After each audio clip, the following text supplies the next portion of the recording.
তো এখন আমরা যাচ্ছি নৌকো চড়তে। আমি এসেছি মামার বাড়িতে, আর এই দেখো এখন বিকাল হয়েছে, এখন আমি যাবো নৌকো চড়তে। আর ভাই দাঁড়িয়ে আছে বোটে নিয়ে, আর আমার মামা দেখো ওই প্লাস্টিক আছে, ওই প্লাস্টিকগুলো সরিয়ে দিচ্ছে। আর আমরা সবাই রেডি হয়ে আছি যাওয়ার জন্য। হ্যাঁ বন্ধুরা, তো আমরা এখন বেড়াতে এসেছি নৌকায়। মামার বাড়ি এসেছি, মামার বাড়ি ওই যে মামার বাড়ি, আর আমরা নৌকায় এসেছি সবাই মিলে। আর ভাই নৌকা চালাচ্ছে, সবাই বসে আছি আমরা।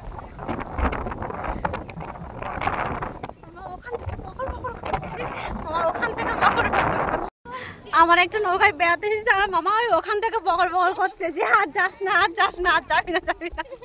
ভিডিও করবো কি করে, শুধু বকছে আর যেতে হবে না, অত চলে যেতে হবে না। আর যেহেতু সন্ধ্যা হয়ে যাচ্ছিল আর একটু ঝড় উঠেছে, সেই জন্য মামা বললো তাড়াতাড়ি বাড়ি চলে, তাড়াতাড়ি বাড়ি চলে। তাই আমরা নৌকা ঘুরিয়ে নিয়ে চলে আসলাম। আর ওই দেখো যে আসছি না বলে মামা আমাদের সঙ্গে সঙ্গে আসছে, তাড়াতাড়ি চলে আসার জন্য বলছে, ওই আসছে। ঠিক ছোটোবেলায় এরকমই করতো আমরা খেলতে গেলে।